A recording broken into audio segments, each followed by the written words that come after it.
Hi, and welcome to my series on photography and videography and getting better images for your portfolio, for your Instagram feed, for whatever you want to use your photographs for, whether it's for business, whether it's for work, whether it's for pleasure, whether it's personal use, whatever it's for. Today we're going to be talking about something that I really wish I'd known more about when I first started using my camera, which is how to use your camera. Before you go out and start taking pictures, possibly not before you go out and taking your pictures, but something that you need to learn very quickly is all the settings on your cameras. Learn how to use it, because it will just make life much easier when you're actually out in the field taking pictures. So when I say that, I mean almost everything to do with your camera. Really simply, straightforwardly, make sure your batteries are charged before you go out. Take spare batteries with you. I always buy spare batteries for all the cameras that I have, because there's nothing more frustrating than running out of life halfway through your shoot.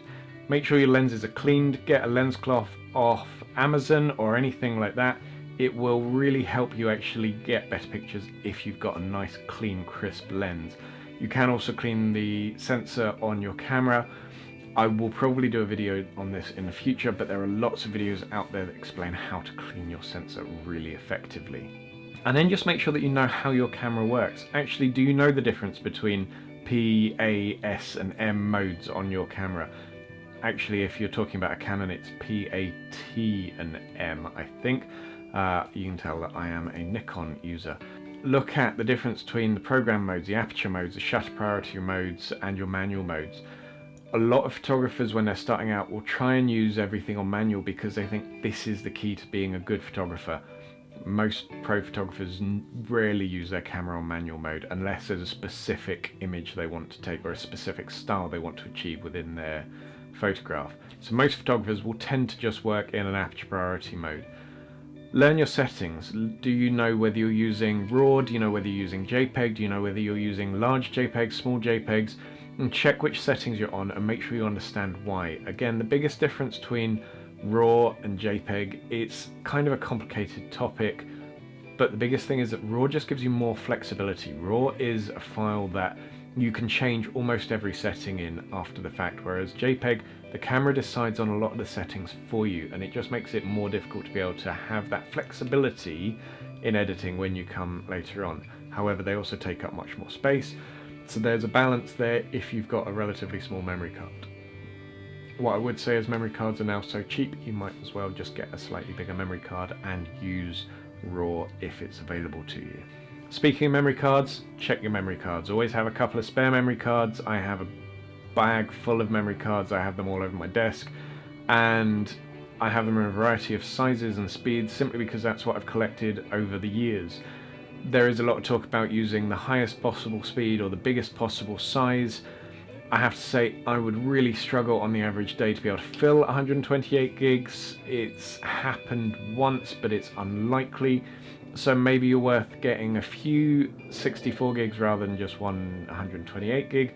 And in terms of the highest possible speeds and all those sorts of things, unless you're filming in 4K 10-bit, if you're really sort of filming high quality stuff, then you might need the super high speeds, but most cameras will work brilliantly well with maybe a generation or two older cards, and they'll do exactly what you need them to do.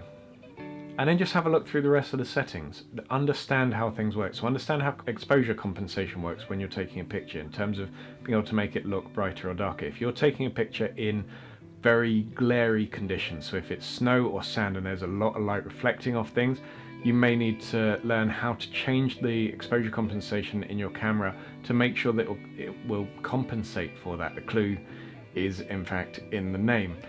So learn how that works. Also learn where the dial is, because on one of my cameras it's super easy to actually change that setting without quite meaning to, simply because it's above one of the other dials. And so if you're looking at your pictures and realizing everything looks really dark, which I have done, then you need to know how to change that back simply.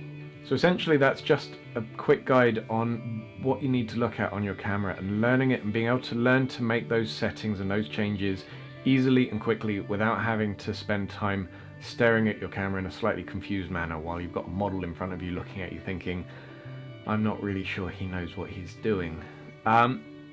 That's not to say that you have to learn absolutely everything before you go out and shoot for the first time, but just really try and pick it up quickly. It takes often a few months of a new camera just to be able to work out where everything is, and even I sometimes forget where some of the more advanced settings are on my camera. So know your camera well and make sure it's clean, make sure it's tidy, make sure it's charged, make sure it's set up, make sure you've got a memory card with you. I have had the very embarrassing situation once of actually going out to a shoot and realizing I didn't have a memory card with me because I'd left it on the side to put into my pocket. So all of these things, it's basic camera prep, but it's essential to be able to take a good picture, because if you don't know how your camera works, how are you going to be able to use it to take a good picture? So I really hope this has been helpful. This is number 15 in a series of 20 videos I'm doing at the moment to be able to show you everything in terms of how to improve your photography, your videography, your images. So subscribe, have a look through some of the other videos as well if there's anything in there that might be helpful.